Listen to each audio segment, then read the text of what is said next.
Hi Gavin, Aston, Martin and Chase. Here I am trying to solve some of the sample papers of uh, AP Calculus. So let's see the first one. So I call this AP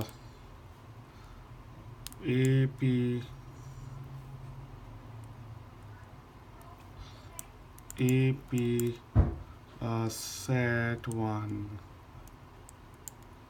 Okay, so pause for a while and check which one do you think the answer for this one. So the way I did teach you was we can write integral separately, but we can directly write this as, so it's 5 and times integral e raised to 2x using the properties of integral, then plus 1 over x. So I will write it integral of 1 over x dx. Okay, so there's no need to do any substitution here because you know that if you have e raised to ax plus b, then we can directly write this as the coefficient of a is important, so this becomes uh, keep the exponential function exactly the same and then divide by the coefficient is a, which comes here. That's it, and you're done.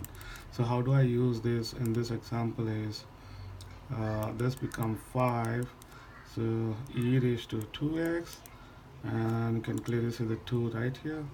I can divide by 2, and this is a straight up equation. Entire derivative of 1 over x is ln of x by the derivatives of x.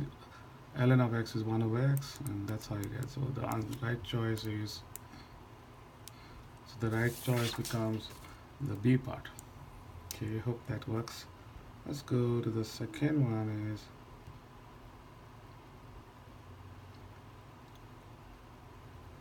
so what's the derivative? Now here I want you to remember a shortcut trick that the the derivative of square root of x, if you, this is a special case, if you have the derivative of x, this answer is, do not try to write at the exponential form, I mean as a power rational form, but you can directly write it as the derivative is 1 over 2. It can be always proved. So if you can remember this, so you can save some time. At the same time, you can remember integral of 1 over root x is straight away twice root of x. So these are the two things which go opposite. So the first part I'm gonna write is, the second part is which is 1 over root of x. You can write 1 over root of x as 1 over x raised to minus half, and you can take it as x raised to, sorry, plus half, and this goes as 1 over x half. So you need to take the derivative of x raised to half. So this one I can write f prime of x equals 1 over twice square root of x. Using this form, the 3 stays the 3, and the derivative of this one I can write directly here, which is half x raised to half minus 1, which will this whole thing work out to be minus half. So that's how I'm going to write here. Okay, and at the same time we'll substitute the value. This one goes here, goes here, goes here.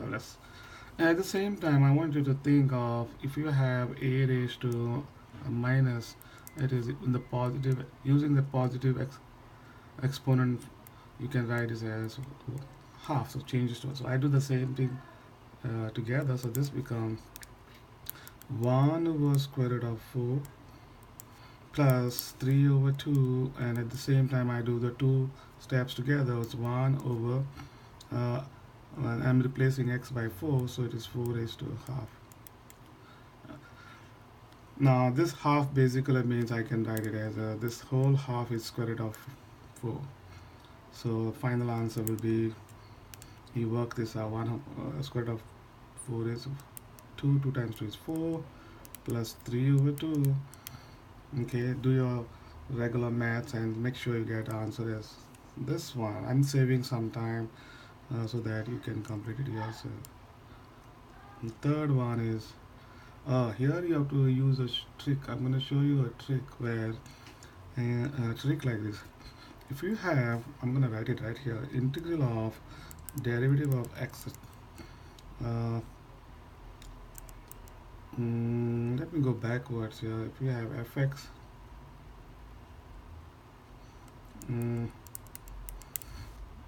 sorry, I made a mistake again. So suppose there was a function and its derivative is just a side uh, to multiply to dx. So there's the presence of the derivative here.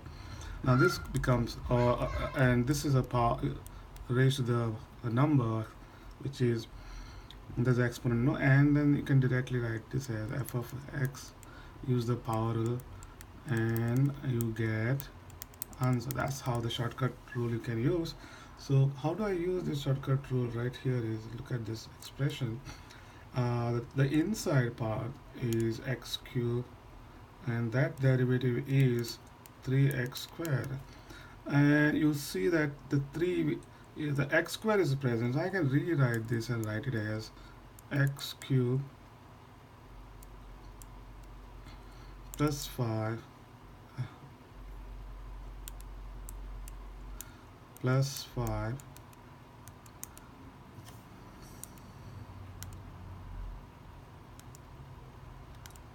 mistake.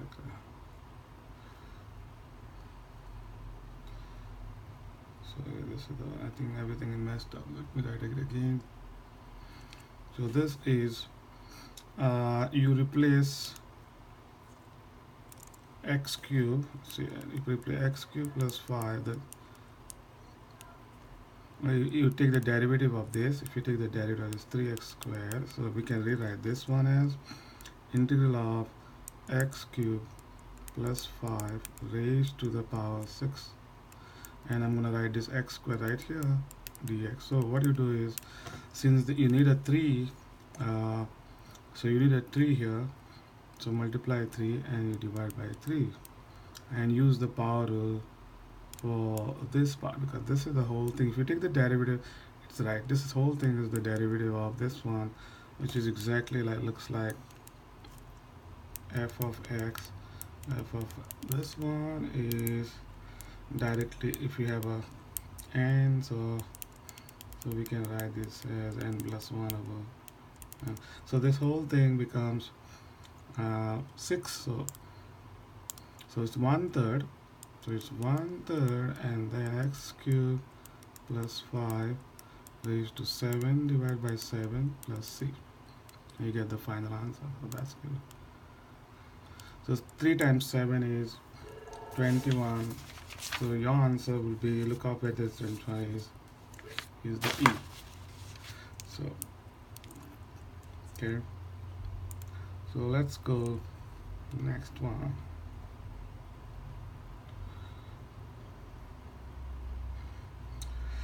So we are given a function which is continuous, and you are given the value of this. So we are main focus here is the, please read the question, there is a left Riemann approach. So left Riemann. So if you have a left Riemann, then you have to think of the value, the left one. So starting with this, it will be the starting.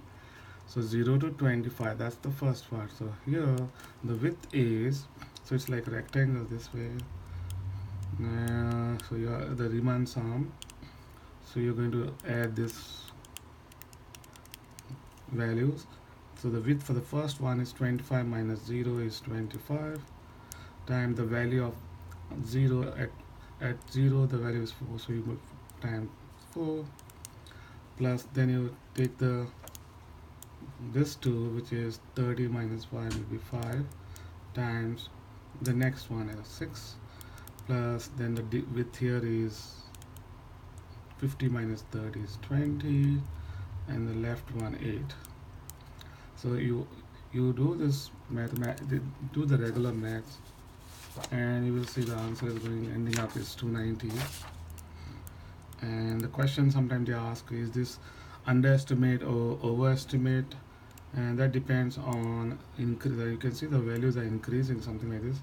So whenever you have increasing in the left, so that's like a underestimate. The trick is to remember is increasing is like if we have increasing it is like plus, and if it is left minus, so minus times plus is minus.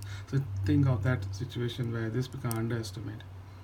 But if it was decreasing and left minus and minus, then it becomes plus. Plus means overestimate. So you can use that trick of multiplication of the sign there.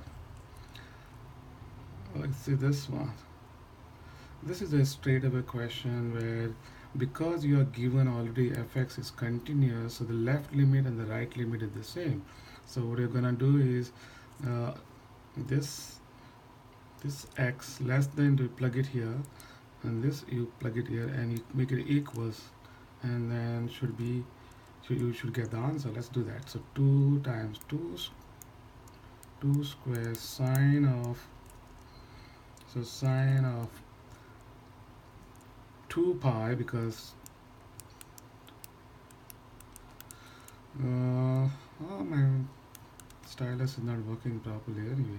So this is 2 pi, so that's become, then the substitute the second time here, so this goes right here, so it becomes 2 squared is 4, let me write directly, plus 2c minus 80. So you need to figure out that. The main focus is what is the how to figure out this sine, and think of the unit circle that sine is always 0 on the x-axis. So this is like your cos and sine. So if it is 0 comma 1, cos 0 gives you 1, and sine of sorry, I made it 1 comma 0, so sine is 0 this side. Even if you have 1 pi radians and you go 2 pi, so 1 pi 2 pi, you get back on the positive x-axis, sine is 0, so this whole thing becomes 0. So the everything collapses to 0, and you work this out and you get the answer is 7. So 4 minus 18 is minus 14, go the other side as plus 14 divided by 2. You should get your answer. So 6. This is straight away again the definition, the derivatives of tangent. We know d by dx of tangent of x, which is secant squared. So if I want to take the entire derivative of this, then this becomes 3 is a constant to the function, that 3 stays the same, and entire derivative of secant square is tangent, and that's because of this step.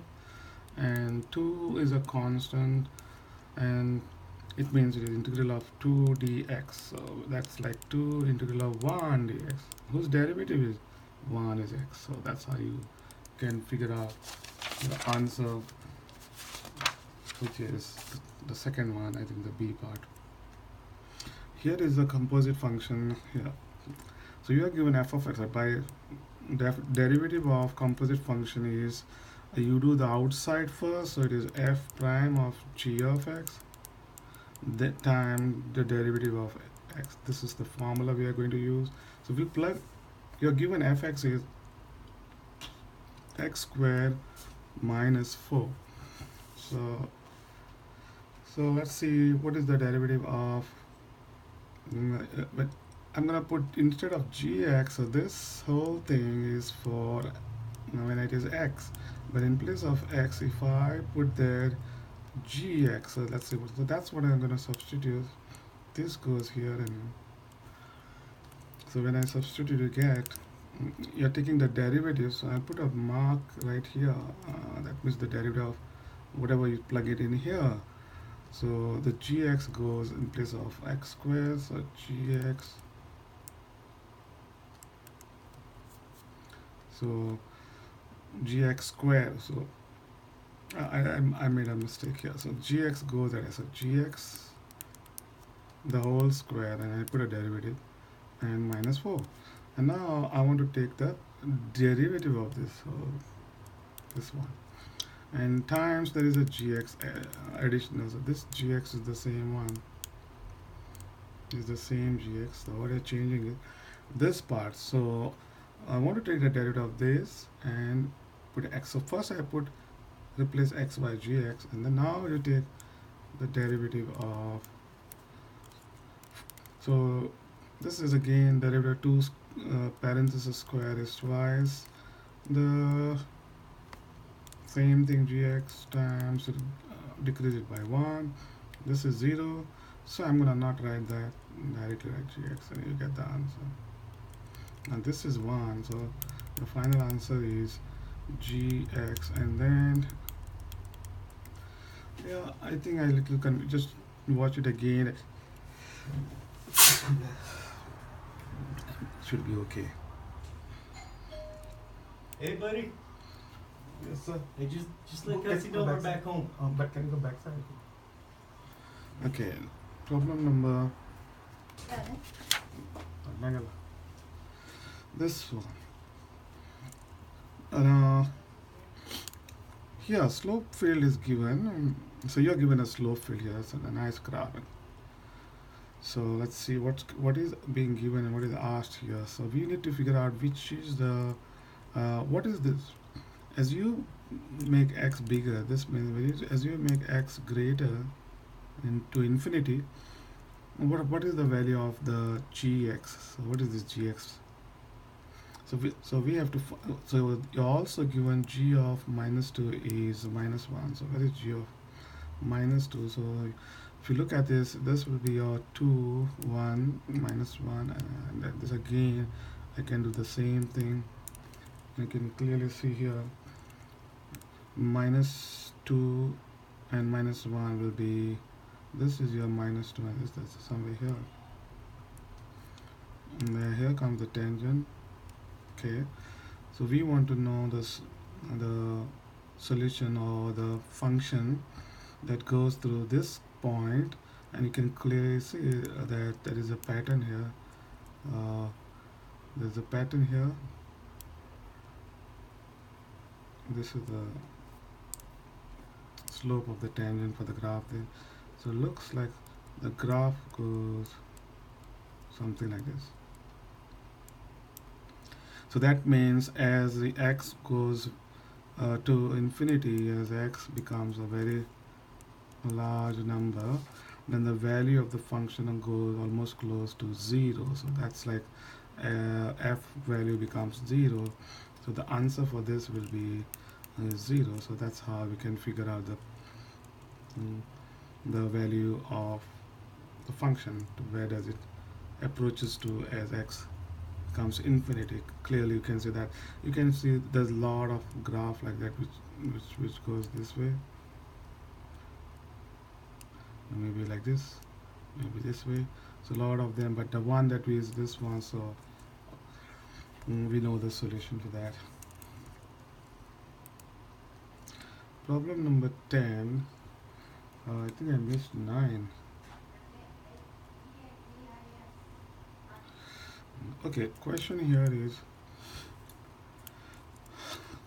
you are already given the second derivative and it says concave up. So concave up could be this way, or concave up could be this way, or it creates a whole thing like this. So we want to know when is this happening, and this happens usually when the first derivative increases and the second derivative is greater than 0. So only then that happens. Now if you look at this graph here, there's nothing much. It takes only seconds to know the answer. This whole thing will be always positive because there's a square sign. So because of this square sign, this whole thing is positive. So what are you left with? Only x. So that means the graph, the function is concave up only when the second derivative is positive. That means this happens only when x is positive, and that doesn't take much time to answer. Problem 10. Let's take the derivative. So take the derivative of sine x and you can get the answer. Let's see, quickly do that. This is your u and v form, and you take the derivative. You can write this way, you can write this way, you can write dy by dx, and then it's the same thing. So let's do, keep the first, or like take the derivative of the first. So the formula we can remember is u prime dot v plus u dot v prime. So let's, so sine derivative is cosine of x, the times cosine of x, keep the second, then plus keep the first and take the derivative of the second, which is minus sine x. So we can write this as cosine of, at the same time I'm going to replace this pi by 3, which is 60 right here. So it is 60, but then you are going to square it because there are two of them, and this is going to be minus because of minus, and there are two signs, a sine of 60, and you square it. So now I think we should get the answer. So sine cosine 60 is half. So if you square this, so it becomes 1/4 minus, and sine 60 is root 3. This is root 3 over 2, and if you square it, you get 3 by 4, and if you work that out, your final answer will be clearly minus half, I think. Can you check that out? This is directly you can factorize by using factor method, and so the top one is difference of square. This is your 3 square. So the difference of square is x plus 3, x minus 3, and then divide by 15. You can split as 3 and 5, two factors, but you need to get a minus 2. So that way you can get, so the only options are plus 3 and minus 5. So you get x plus 3 and x minus 5. So we can cross this one out and replace this right here, and you should get answer, which is minus 3 over, which is minus 6 over minus 58 minus 8. Am I right? So the answer gives you 3/4. Yeah, so you get 3/4. That's the one.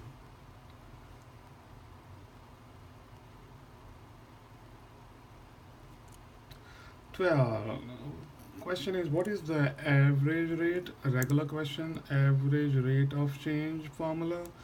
So it is like FB minus, that's the formula you can use, and B minus A. So just replace this. This is your AB. So put a B here first. Let's do that. So that equals cosine of 2 times pi by 2 cosine 2 times pi by 2 minus cosine of 0, I'll put, because 2 times 0 is 0, and pi by 2 minus 0. That is, this is your AB, B minus A. And the difficult part is we forget what is cosine of pi. Again, you have a unit circle, and 180 degrees is right here. So on the x-axis, sine is 0, and cosine is either 1 on the right side, 1, and the left side is minus 1. So that's the only thing you have to remember. So you get final answer is minus 1. Minus cosine of 0 is 1. Sorry. So you get minus 1 and then pi by 2. So that equals minus 2 over pi by 2, which is minus 4 over pi. And you get the answer is A. Next one is on implicit function, where you have to take the derivative of each one of them. So let's see if I want to take the derivative of y cube. So 3, so it's not x cube. If it was x cube, you will just write 2 here, but then because it is other than x, so I have to write dy by dx. This is y, so again dy by dx equals, and this is just 2x. You don't have to write anything like that, because it's with respect to x. And this one dy by, this is like times 1, right? So I can use the right distributive property and write only once. and the left is whatever the stays is 3y squared plus 1 equals 2x, and here you can divide by this both sides,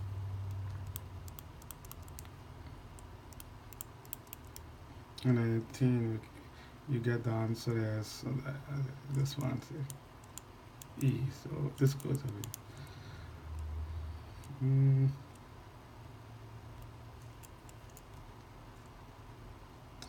Okay, let's go. Let's see how many problems I can do. Oh, there it is. So you are given the original function here, and the question is, which one of this? So I want you to look at this and decide what do you think is the which one. Which one is the derivative graph of this? Now this is the original graph. I always write it on the main one.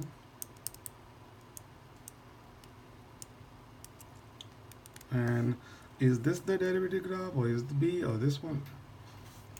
So first thing is, when I look at this graph, what I see is, and the function, oh sorry, this one is the so when you look at this graph, you can see the function is decreasing. So the main focus is this is decreasing, and then at this point then it is decreasing. So on the left side your f prime has to be plus, and on the right side your f prime has to be negative. So I have to look out for the graph at this point where that's happening positive. First derivative graph is positive.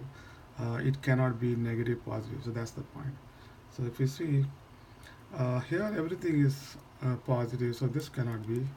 Here also everything is positive, this cannot be. I wanted to look here. This too looks like there is a, oh, this is one of the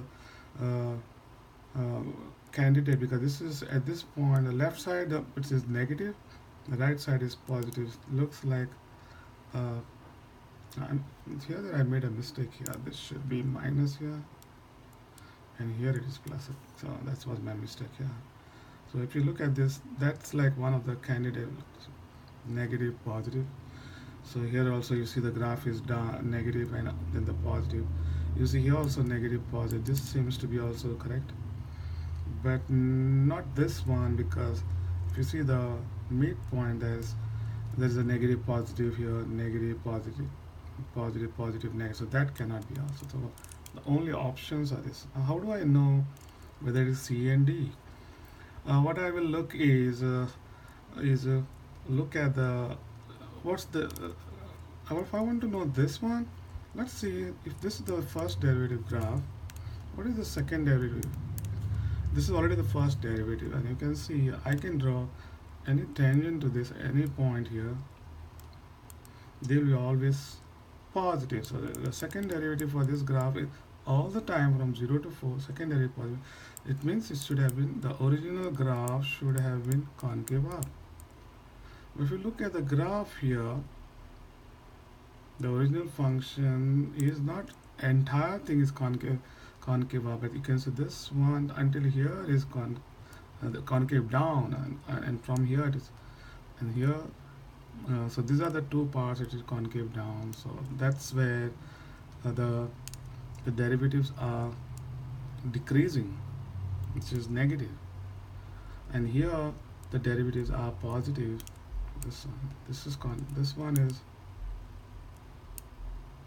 concave up. Here the second derivative from here to here is positive. So what I'm trying to say is this can, let's say all together. So if you look at this, so the whole entire graph is not concave up to say that, so this cannot be the option. So the right option is this one, and that's because you can see the graph decreasing, in the first derivative is decreasing and increasing, and you can see the first derivative here from here to here decreasing, then the derivatives are increasing, because you pick anywhere a point like this and draw a small tangent there, and you'll see the slopes are increasing. So that means the second derivative is positive.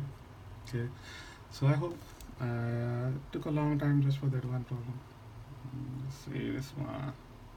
Did I do this? Okay, 15. I think I should. Okay, so how many minutes per 30 minutes? I'll do some few more and the rest I'll do later on. Okay, there are three. You are given a piecewise function and you are asking which one is true. So the best is I want to just make sure whether it's continuous. If it is continuous, we can think of differentiability and some. So so does this graph something like this? So we want to know that happens at this point, the left limit and the right limit. So let's take the first part of here. Is this correct? So I'm gonna know whether this first one is right. So what I'll do is just plug it here. So when you plug here, you get 3 times 1, 3 times 1 minus 2 equals. So I want to see whether the first part is right. And the second time I'm gonna plug this here. So that becomes ln of 3 times 1 minus 2. So this will be 1 equals, and ln of this will be 1, but the logarithm of 1 is always 0. So this is like you're saying 1 is 0, which is false. So that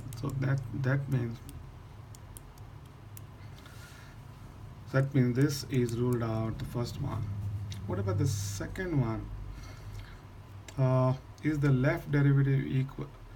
Now when the left, these two are not is false. That means not itself is not continuous. So if it is not continuous, then question of whether it is differentiable does not exist, because something, if it is not continuous, let's say if I have a graph like this and then another graph this way, then you can say these are not differentiable. So the third part was saying, is it differentiable? I said this also is ruled out. I want to know whether this is right here. So let's take the derivative on the left side and derivative on the right side and make they equal. So this part. So if I want to take the derivative of the left side, and you can see it is 3 times 1 minus 2. So it is derivative of 3x is 3 and minus 2 is 0. So it's just a 3 on the left side. What is the derivative of the right side? Now I want to show the trick here. Let me take this out.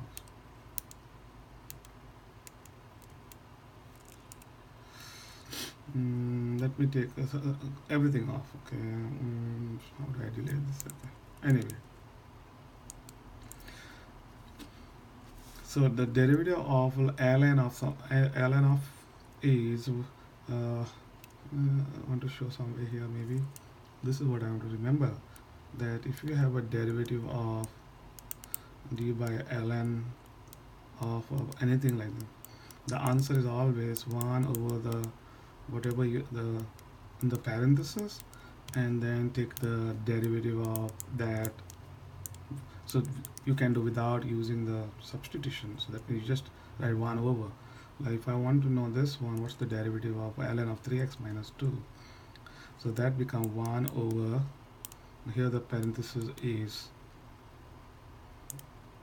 this is the 1, so that's what I'm going to substitute, 1 over 3x minus 2, and then again take the derivative of the parenthesis, which is the 3 directly, because it's the same thing.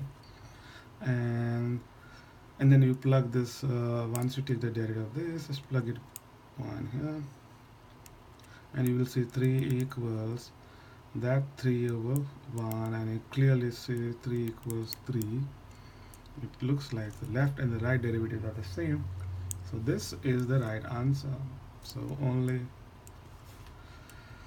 I hope so. Bottom line, you can save your time by remembering the formula that I gave. Okay. Then 16, using mean value theorem, you're given some function, polynomial, mean value theorem. What is the value? Mean value theorem is for the interval from 1 to 3, guarantees the existence of C where C is 1 to 3. So what is f dash of C? The formula is, a mean value theorem says if you have a graph this way and from A to B, and I can always join this. Let's say this is at A and B, so you have A, B here. So so so the slope of this one, that means this is like FB minus FE equals, there's going to be one point somewhere here, maybe, I don't know, maybe here, and then you can see this F dash, so there's a C here, so that's happened. So in this example, A is 1, B is 3, so you just plug in this 3 and 1. It's a little lengthy work. Let's put 3. So the trick here is this plus 3, which is a constant, I will avoid. So there's no need for that. That's because it's going to be appearing two places on the parentheses when you substitute 3 and 1. So f of 3. So I'm going to use this formula f of b, because f prime c is there. So plug in b, that is 3 first. So f of 3 minus f of 1 over 3 minus 1, that, and then plug in 2 times 3 cube minus 4 times 3 square, and then second time you plug in, plug in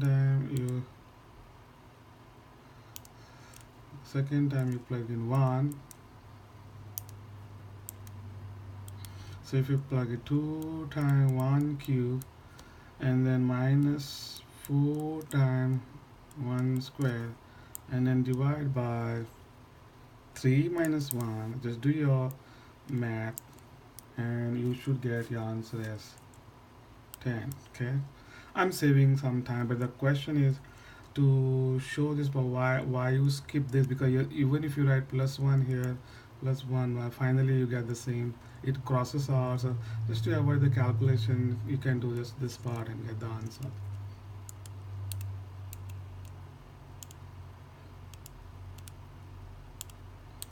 Okay, now let's go to the velocity. Now here, velocity in meters per second. That means what are you given? Read this question for a while, 1-2 minutes. A little confusing, but the velocity of the wave depends on how high. Suppose this is the wave, so the velocity of this wave depends on what is the height. This is the h. So question is, what is the rate of change? So that means rate of change in meter per second. So this is meter per second per meter. So the top part is the meter, so the rate of change in meters per second. So velocity in meter per second, so this is meter per second. This part is only, the top part is only the velocity. Okay, now this velocity is changing or depending on the, not the time, but the height of the wave from the depth.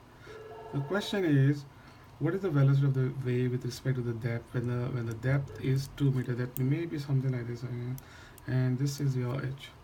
So this is your h. So this is the bottom part. So this is 2h. So when h is 2, at that point, what is the velocity?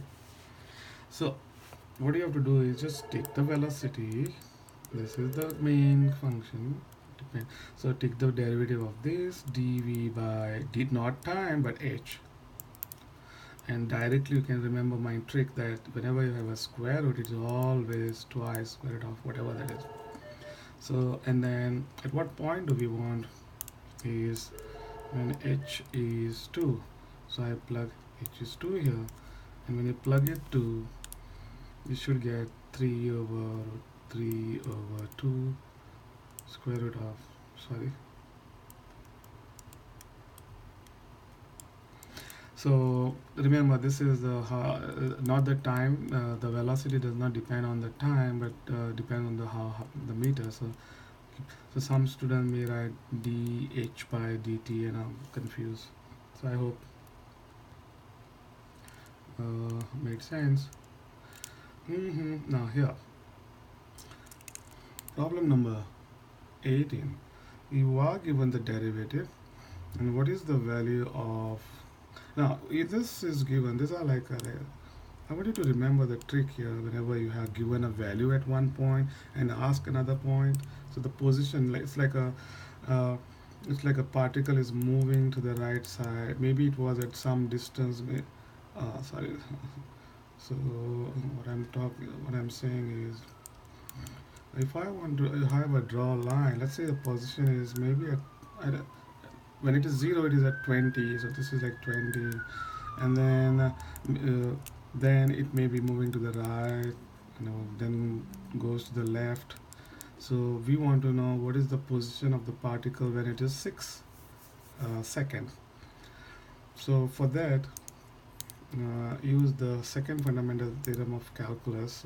How it is you can remember this, is your f of x is equal to f of initial value of the position when x is time is a, plus from a to x, and slope, the derivative function of, because I use x, I mean t here. So that's the if you remember this, and that this is the main formula I use everywhere. It could be volume also. In this case, it is some position of a particle moving maybe. So that's f. So your a in this case is here, a is 0, and this whole thing. So I'm gonna put this as 0. This is 0, and we want to know your y at 6. So this is your 6 x, when x is 6. So I have to replace this by 6. And this whole thing, this is the f dash of t. So the y, which I said as maybe fx. So then if I write dy by dt, so that means, of course, now I'm writing in terms of t. So if I write t, it is f prime of, so let's go here directly. So f of, I'm replacing 6 here. So f of 6 equals, so I'm gonna wipe this off and write again. Okay, now I'll take this one. Let's see if I can keep this now. Okay, f of 6 is, f of 0 is 20, so 20 plus integral from 0 to 6, and this is minus 10 times e raised to minus, I'm gonna write this as minus. I have a reason to write this. I hope it makes sense to you. This is doesn't matter if I put if I write t, I have to write t here. Okay. Now, so the trick here is to find the entire derivative of this and put substitute 6. And so I want to show this in a, let me see.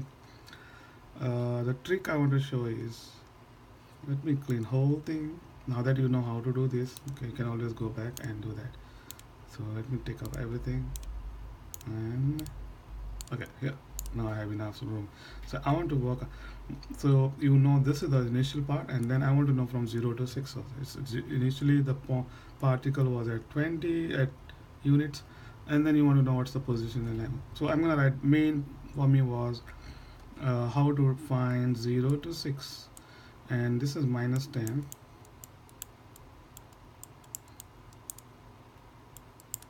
and dt. Okay, so the trick is, this is a number minus 10, then that naturally this will go minus. I'll just strike this off and write minus 10.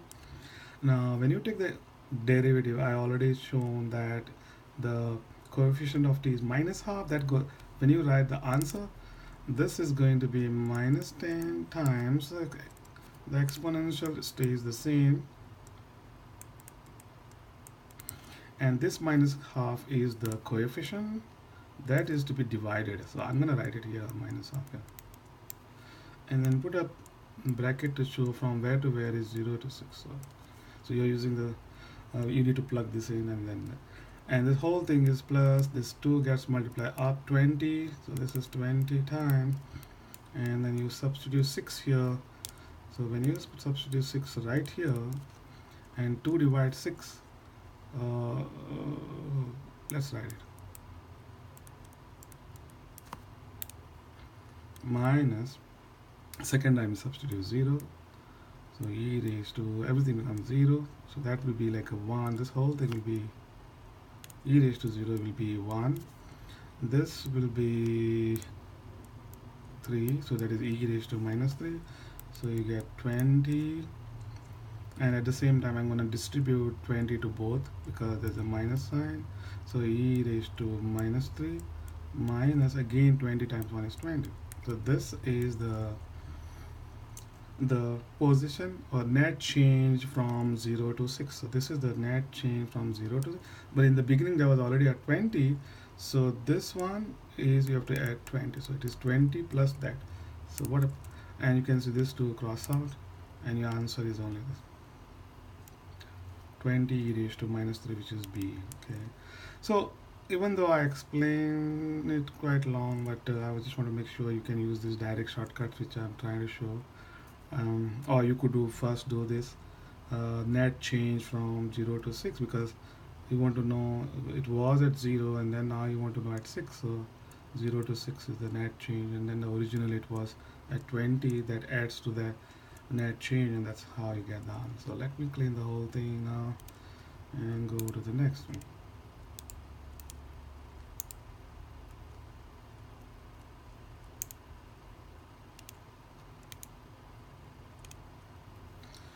Okay, why is this coming? I think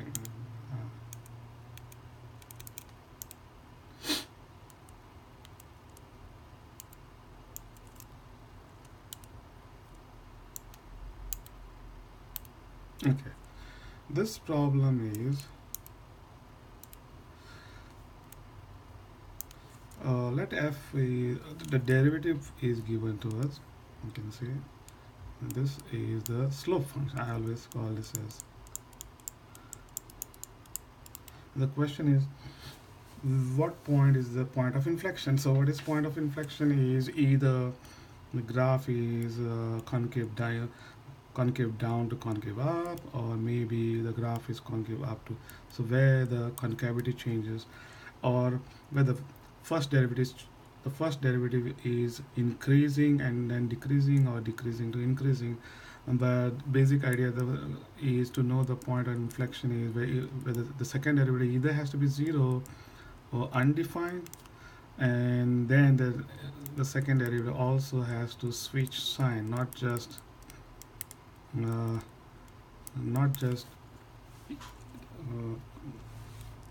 like satisfying the first condition with the second condition also. So let's see how to get the second condition.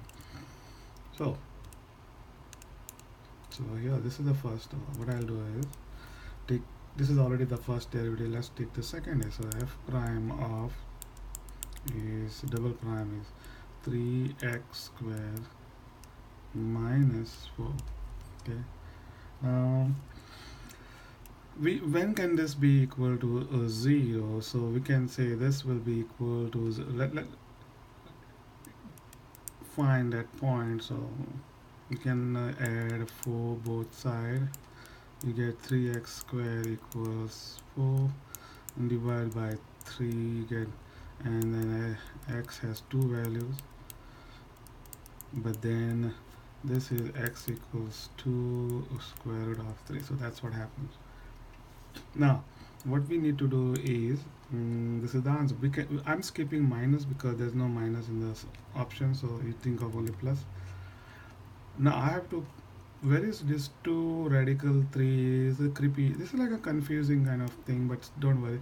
What you do is you substitute 2 parts. So one is to the left, or sorry, to the left part I can think of 1.9 over root 3, and to the right side you can think of 2.1 over root, and that's what you think of substituting in the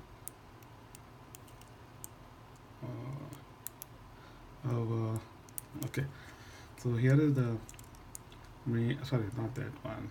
Here is the expression. This is where you're going to replace. So let's put the left, so 1.9. So if I put this here, so it's going to be 3 times 1.9 divided by root 3 square root minus 4. So if you look, when you look square this, and this square makes this as 3, so this 3 crosses out. So and you have 1.9 square. This is not 2.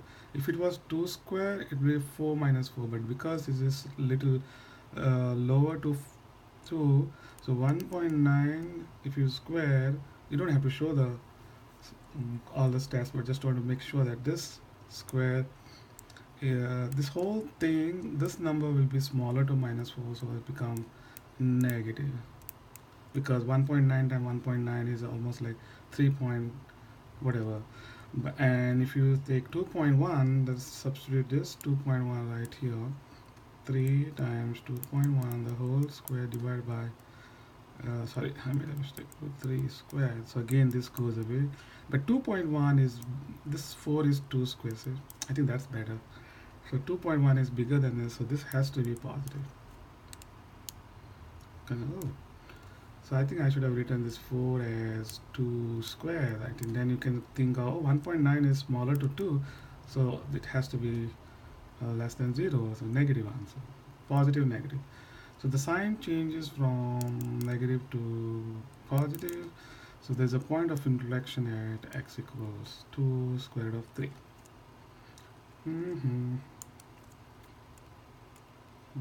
So problem number 20. How do we have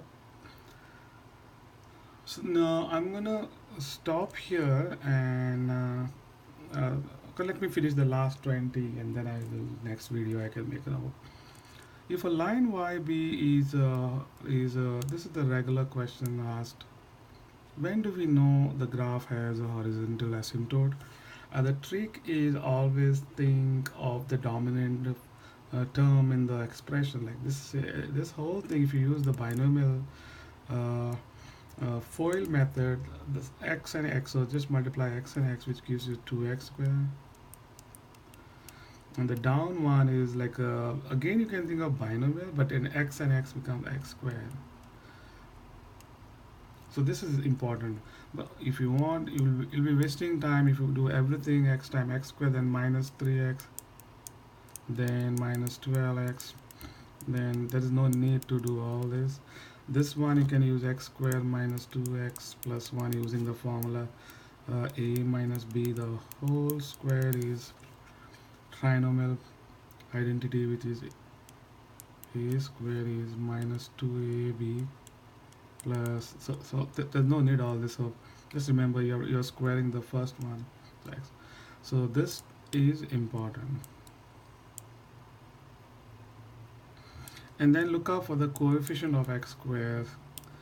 So whenever the degree here is 2 and 2, when the 2 degrees are the same, the horizontal asymptote is always the coefficient of the top and down, which is 2. You already got the answer, y equals 2. But at the same time, what if if this situation was x 2, and if it was down was x raised to 4, which is, then this will be 0. So your horizontal asymptote will be y equals 0. So can and if the top was 4 and the bottom was 2, then the asymptote does not exist. So maybe the graph is, as x become more and more bigger, maybe the graph goes up like that, or maybe graph goes down, but doesn't go near a certain line. So that's all. Oh, now I will stop here. So we finished 1 through 20. So this 21 to 28 without calculator. So all these are without calculator. Go through this notes material. Okay, so you can go back and check what's going on. See you next video, which I will post very soon. Okay, bye. Practice is the best teacher.